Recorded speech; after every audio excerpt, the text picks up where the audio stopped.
mission. You're the bad man, me say. It's a toxic fire. Tony Guns in me name. It's a brain man production. You're the bad man, me say. It's a toxic fire. Sakanda di Zimbabwe inyika yedu. Tinoziva chete kwatija budira. Kunyangwe vavengi vakatitarira. Mwari vachatibatsira. Zimbabwe inyika yedu. Tinoziva chete kwatija budira. Kunyangwe vavengi vakatitarira. Mwari vachatibatsira. Tisingakangamwe kutenda vamunangagwa.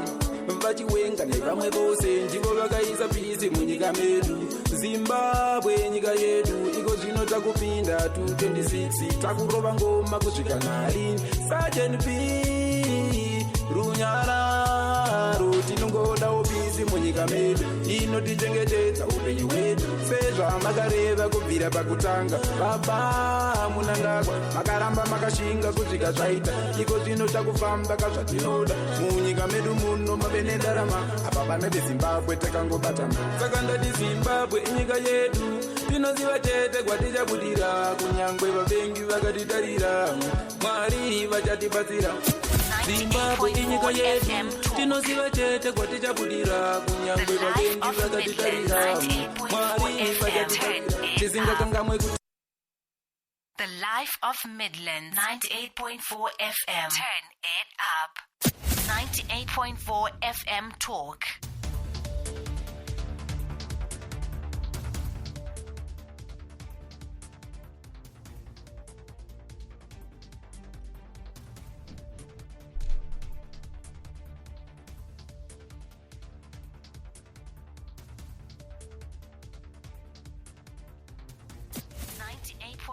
FM Talk.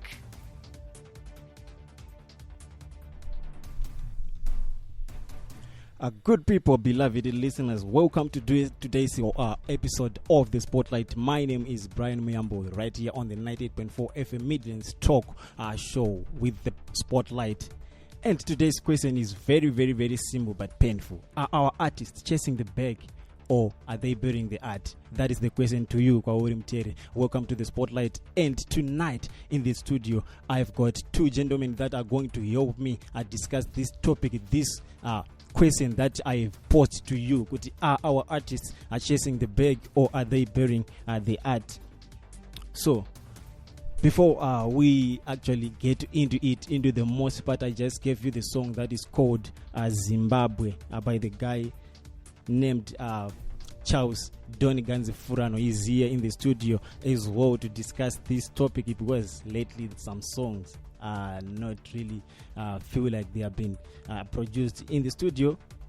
I'd rather be in the 14-story building office somewhere, not in the studio. That is the question to you. But chasing the bag or killing the art, that is the topic that we have here on the Spotlight. WhatsApp us, call us, give us a message on 0713 060506, 0713 060506. That is the number you can come through with your questions and contributions on this topic of chasing the bag or killing the art. Are Zimbabwean artists trading talent for bootlicking? In the studio as well, I've got the legend in the gospel music from the Midlands, Mr. Adamson Jeketera. Welcome to the show, Mr. Adamson Jeketera. Thank you very much. And Charles Donigans, welcome to the show, Mkom.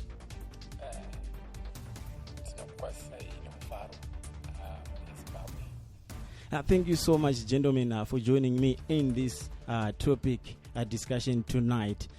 I just posed the question, are our artists killing the talent by chasing the bag, or they are actually using the talent? So we are talking situations right here. We are not talking about people. If the shoe fits, please do not look at us. Let's talk about it. 0713 060506, 0713 060506. That is the number. You can come through with your questions and contributions on this topic. My artists akawanda mu industry ya Zimbabwe, they've been involved in some political circles, and some they get trolled, some they were actually singing something like love. But now they are into our politics. Mr. Jeketera, same mambogara mu industry. What's your take on the artists, on the intense involvement of my artists in my political circles nowadays? Okay. Involvement of my artists in politics.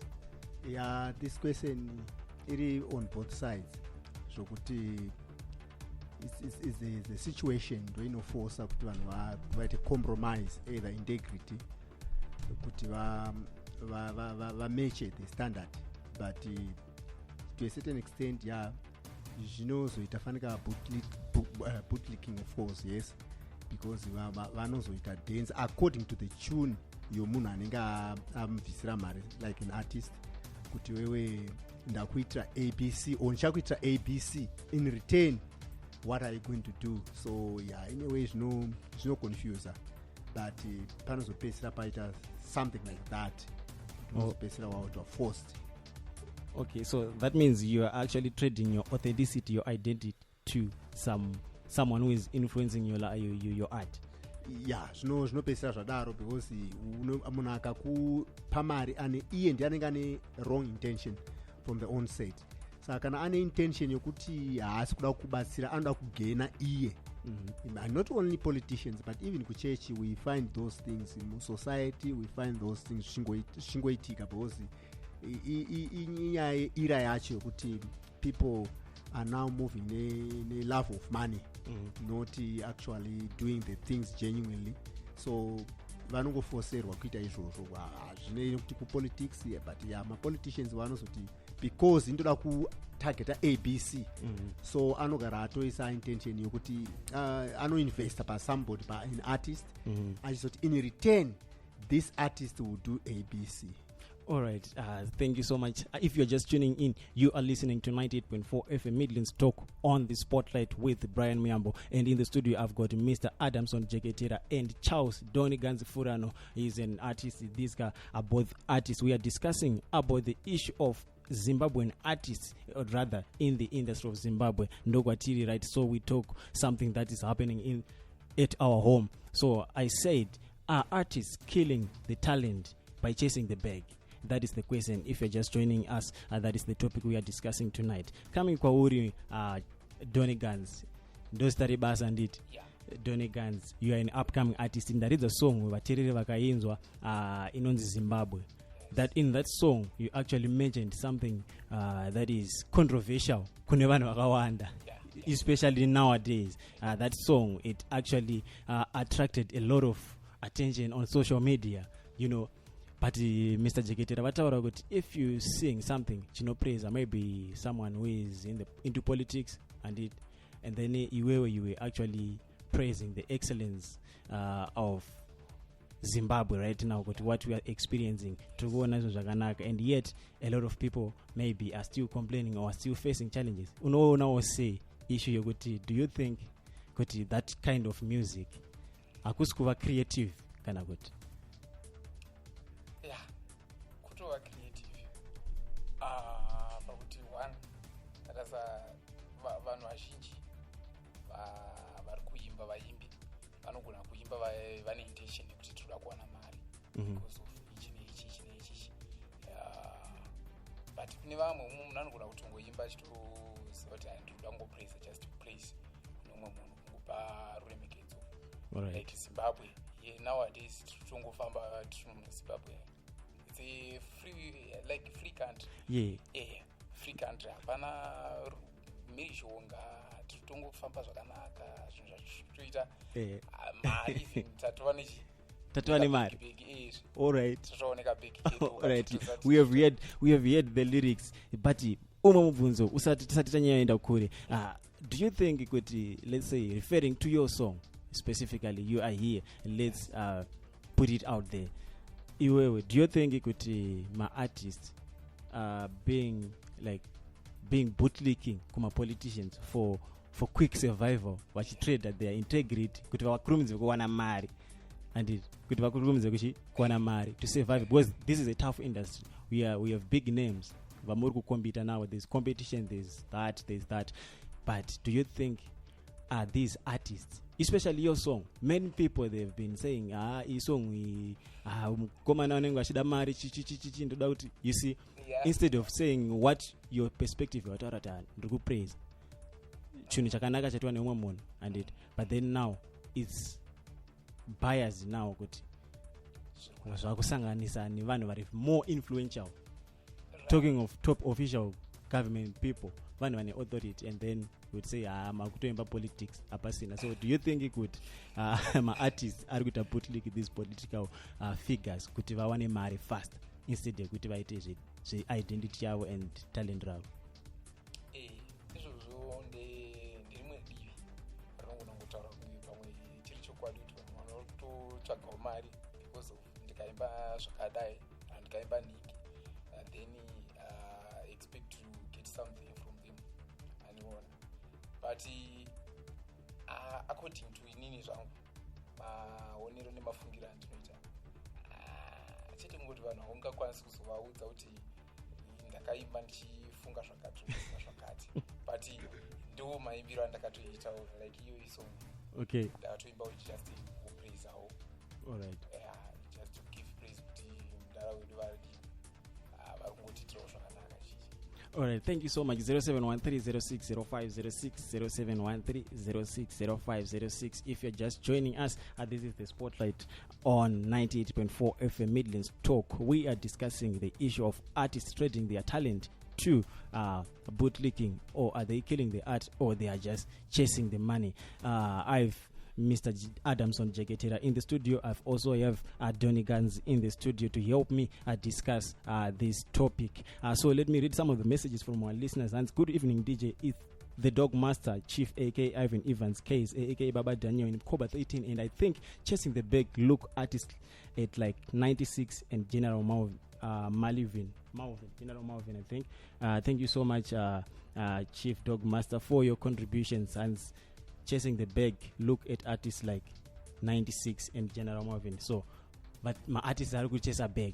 And then 96 is actually an artist who was groomed in Midlands and is now in Harare and has been under the Nash brand.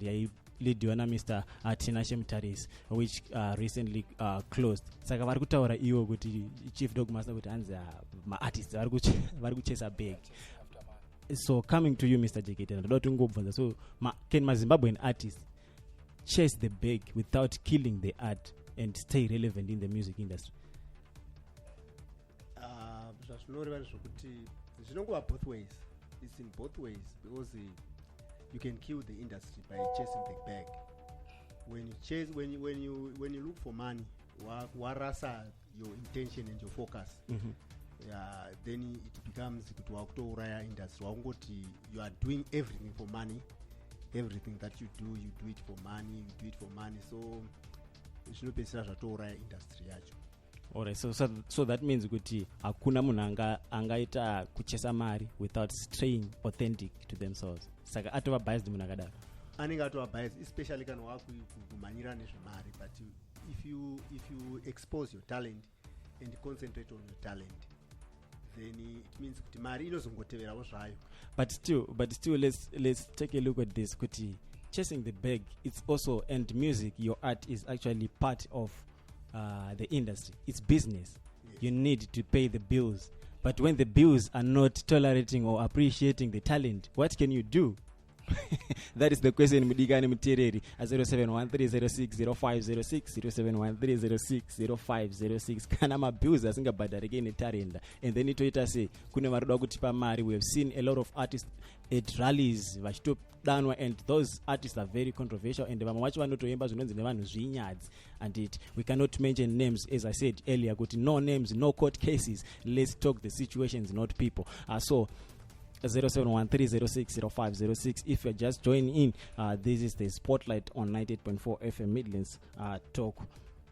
So Mr. Jeketera mataura kuti vataura vakati unozova biased kana ukatanga kuita zvemari. Ndikavabvunza ndikati, isn't it part of the creative part yavo? Isn't it part of music kuti vatsvage mari and also kuti vararamise mhuri? Semunhu ane chipo, it needs to be sustained. Vanhu vanoshanda navo vakawanda vanenge vachidawo zvakawanda. So there is that. So kwauri mudikani mutereri, chasing the bag, or you are killing the industry. Anzi 96 akatokura ni kwandinogara kumkoba 13 pakomindi yambotaurwa na Chief Dog Master. Another message, and good evening DJ, we are tuning in, thank you so much. Another message, and my artist akawanda vanongodawo mari especially kuma-politicians and ma-artists akawanda akuita kunge varume vemuzimbabwe. I don't know kuti hanzi varume vemuzimbabwe vakuita sei, but hanzi mamwe ma-artists akuita kunge varume vemuzimbabwe. Your number ends with 57607. That is the contribution kubva kumuteereri. Your number ends with 576. Thank you so much for that contribution. Kauri Donigans, do you think we know every season kunouya masong akawanda-wanda? We have heard ma-artists akawanda vanoto vaimboimba zvema-social injustices, vanoimba zverudo, and now yava masong azara vana yo excellency, masong azara vana you know them. It's big grammar, same mic, same volume, same voice, but different grammar. So do you think kuti talent renyu imimi sema artists is being lost kuma connections and ma political figures? Yeah, zvinogona kubata nepapo pamwe nerimwe divi pakuti ukatarisa kuti vanhu vazhinji vari kuimba neintention yekuti tiri kutsvaga mari, right? Zvakashata here kutsvaga mari? Kutsvaga mari ndizvo zvandinoda kutaura, kutsvaga mari nerimwe divi, like inini mustudio, ndichienda mustudio inini ndichida kunoreleasa mama-albums, vanoda mari, so everyone chasing after mari. And more nyaya iripo ndeyekuti ndikawanawo mari neno ndoramba ndichikufadzaiwo mhuri yezimbabwe, ndoramba ndichikukuitirewo zvakanaka. Everyone plus chero ukarumbidzawo baba kana pari pamba chacho ukabva pauremekedzo, baba vanongoratidza une appreciation aratitori pamwe chete. Alright, hanzi kana ukarumbidzawo baba hazvina kushata hazvo. Hanzi rumbidzai baba ma-artists, vana baba venyu. 0713060506, 0713060506. If you have got question for Mr. Adamson Jeketera, he is here in the studio. And if you've got the question for Charles Donigans Furano, he is also in the studio. We are discussing the issue of chasing the bag or killing the talent that is been happening in the music industry right here in Zimbabwe and beyond. Another message from our listener Hanzi, kurumbidza baba kuna kushata, I think is actually referring to your point, Charles. Hanzi kurumbidza baba kuna kushata, but ngazvitangire kuna baba vako chaivo ukazorumbidza baba venyika and then une ma-agenda uri kupusha hazvina kwatinosvika. Thank you so much. Your number ends with 559. That is the contribution kubva kumuteereri.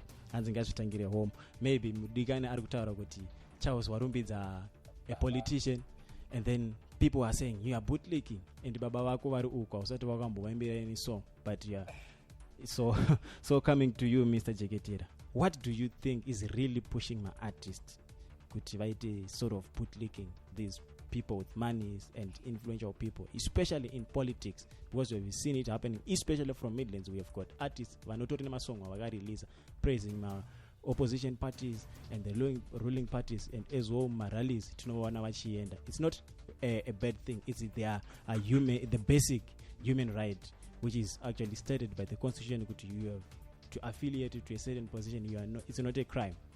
But now in the industry zviri kuita sekuti hapasina a balance and what people are doing, and some of them they are attacking some fellow artists. So what do you really think chiri kuvapusha ma-artists, chiri kupusha imimi ma-artists kuti muzoita iri kunzi nevateereri vakawanda vemusic it's bootlicking? Yeah, problem iripo ndeyekuti muZimbabwe the arts industry yacho ndo inoratidza sokuti haina order pakuti haisi kusustaina ma-artists acho. So zvavanoya ma-artists acho vanopedzisira asiri united, muno mwakungoita survival of the fittest, kuti ndakutsvaga ma-survival skills, because it's not an industry iri very viable. Ndo dambudziko riripo. So ma-mechanisms aripo anofana kunge achigadziriswa kuitira kuti ive a real industry. Saka we don't have a real industry. That's why muchiona zvichingodai zvichitafanika zvisina order. We don't have a regulation chaiyo iri right inoita kuti vanhu vave sustained nezvavari kuita. Okay. Ndinoimba but ndikareleasa vanotenga vacho havakwanisi kuzotenga even kundidzosera mari yandakarekodha. So kuti ndirambe ndiri viable ndine relevance and impact, sometimes ndinozopesa ndakuforcerwa to a situation. But imwe futi nyaya inozongetikawo zvaya kuma-artists ndeyekuti they lack patience.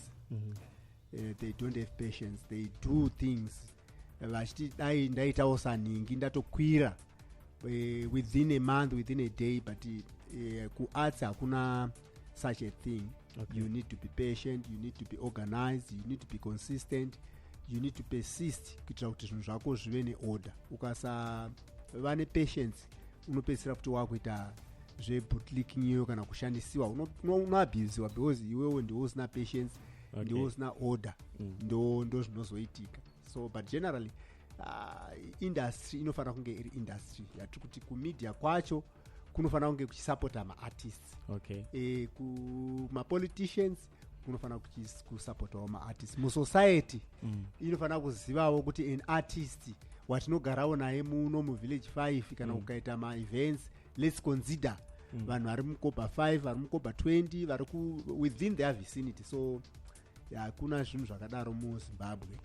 All right, thank you so much. Manje kuma artists kwachona and kuma politicians and the people who are influential in the society amataura kuti they should support the media, should support the artists. They are doing it, but kune vamwe vanozoti I think you guys mimi sema artists you are overdoing it. Ndo yavanenge vakuti bootlicking manje kuti in the society those people that you are saying you are praising, they are not doing much in the society, but you are praising them, you know. And every season tinenge tine ma-lyrics atinotoziva kuti I think yavangwa ma-elections munhu wese akanaka kuballot. We know we are not mentioning names, but good evening Adam Jeketera, I support you. Pane asingadiwo kunzi enda unoona Victor here Perpetua, she's actually saying if it may not be art but it pays school fees. I thank you for your contribution Perpetua. Hanzi kana pane asingadi here kunzi enda unoona Victor. That is the contribution from Perpetua. Thank you so much for that. Hanzi chinhu chinonzi art kutaura, saka where should artists talk out if they don't sing it out? Let them sing. Kana mari iripo iuye. Elder Nyoni, thank you so much. Kana mari iripo yacho ngaiuye. That's art. Thank you so much Elder Nyoni for your contribution. 0713060506 0713060506. That is the number. You can come through with your questions and contributions on this topic. Is it chasing the bag or are they killing the arts or the industry at large? So you can come through. If you're just joining in, you're listening to 98.4 FM Midlands Talk show. On the spotlight, I've got Mr. Adamson Jeketera and Charles Don Ganzi Furano. He's also in the studio. You should check out his song in Zimbabwe. We played the song Patango Tanga Show. So ndichuya kwauri Charles, as an artist Midlands, kune wakamboenderawo here a fellow artist kuti no, can you help me, or a certain manager to say no guys, let's work together, I think this talent should pay us off, let's not do something chinongoti tawana mari? Is it really about survival, or we are selling out the industry or the art yemuzimbabwe chaichai yanga chariwa na Mr. Jeketera kuti I think vakomana makutirasisa, because every song is all about are you looking out for yourselves kana kuti ndezvekupusha industry, or you are just looking out for yourself? In as much as you look out for yourself, you should also look out for the industry. That's what the audience normally say. Yeah, iripo vanhu kuti tinoda kufadzawo vanhu anti tinoda kufadza vanhu semhuri yeZimbabwe. Inofadzwa nenzira dzakasiyana siyana. Some of people want to paridza, want to imba, like my brother Mr. Jeketera anoimba gospel. Likewise ini ndoimba futi gospel nerimwe divi ndoimba futi simtari.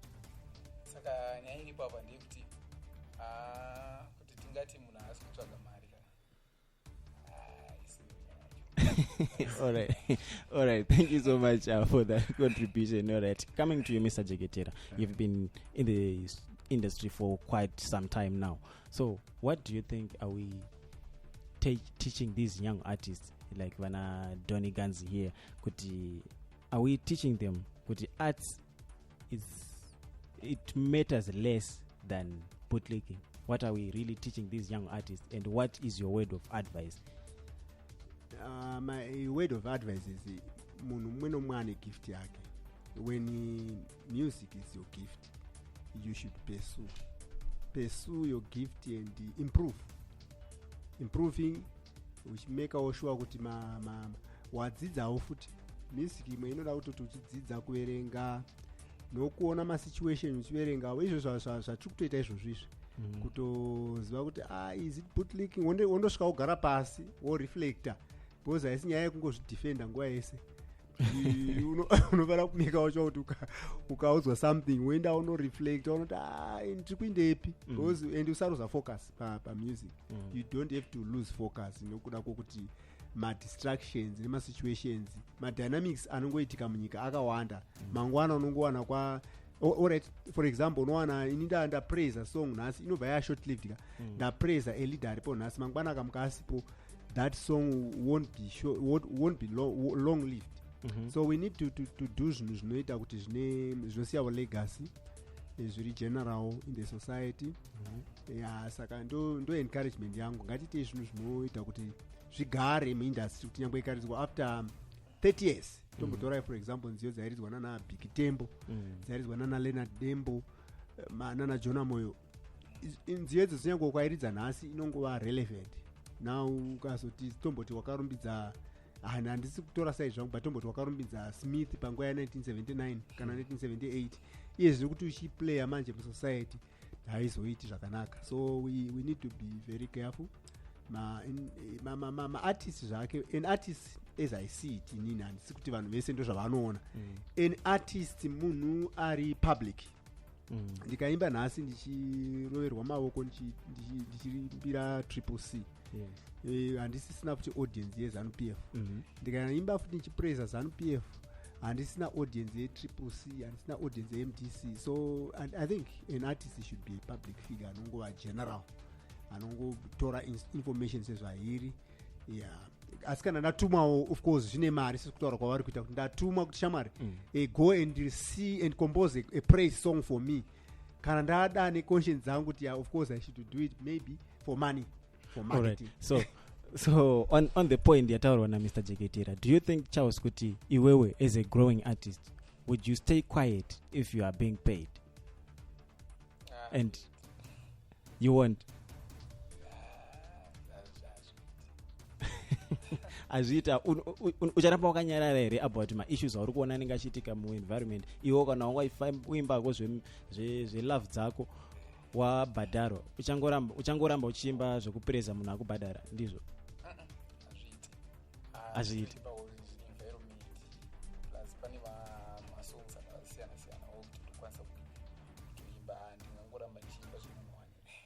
Alright, 0713060506, 0713060506. I've got Mr. Adamson Jeketera. He's here in the studio, and Charles Donganze Furano. We are discussing kuti artists selling their art for groceries or for paying school fees only from these individual people. Thank you so much for your contributions. Amudigani Muterere 0713060506. That is the number. You can come through with your questions and contributions right here on the Spotlight on 98.4 FM Midlands Talk. Mr. Jeketera, is it a crime or to praise somebody? Is it a crime or it's a hustling idea in the music? No, I can't say it's a crime, but there are some words which will counter, like flattery. Flattery becomes dangerous now, because when you do a false praise just because of something, it becomes a problem. But when it's genuine from your heart, when you are doing it from your heart, there's no problem. Problem is flattery. Okay, that's when it is bootlicking, right? Yeah, it mustn't be flattery, because it must be from your heart. For example, when you salute somebody, sometimes it's just mandatory, which is not from your heart. You just do as an obligation. Okay. So it becomes a challenge. But yeah, it's not a crime, as we all know. It's not a crime, but the conscience now, the conscience part. Or can I start with the church now? Can I start with a falsehood? Yeah, sometimes God will not will tolerate it and will punish you. So just encourage, let it be from your heart. Let it not have a push factor. I need to get something, because just a free frustration in the event that iwe zvawangu wapromisiwa kuti zvichaita nomunhu uya ada kuti akushandise zvikakona, iwe kusociety uri kubhombewa, future yako waiparadza, then munhu uya otadza kukupa, then you become frustrated and you collapse. All right, thank you so much, Anzi. Bootling comes with frustration. That is the word from Mr. Adamson Jeketera. Let me read some of the messages. And some songs only come out every 5 years, not albums. Election season. When you hear it, you know voter registration is open. I don't know what Indiana Arutauro, but your number ends with 653. Thank you so much for the contributions. Charles, your last words. Iwewe tichivhara chirongwa chedu. I think our time is running out. Your last words, and where can we get our hands on your music? Right, inini tinopa kutenda kuvana vezimbabwe chiti panyaya dzekupusha music panotoda simba, Paroda unoona Victor.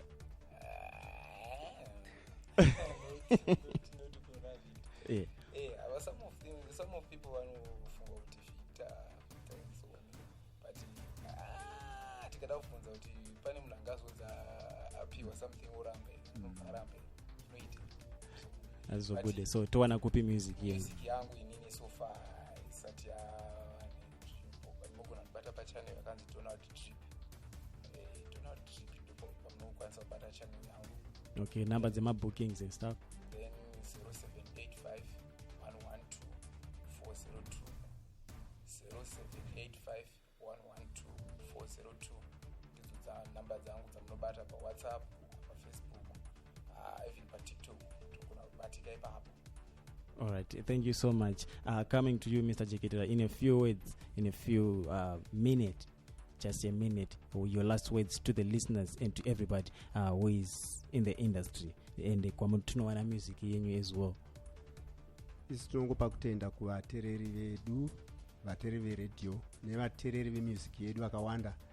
Isi music yedu kana muchida inowanikwa anonzi digital platforms, Spotify, iTunes, Amazon, so or you simply Google search pa Chrome or ne Google. You mongo type akuti Adamson Jeketera, you find it, the full profile.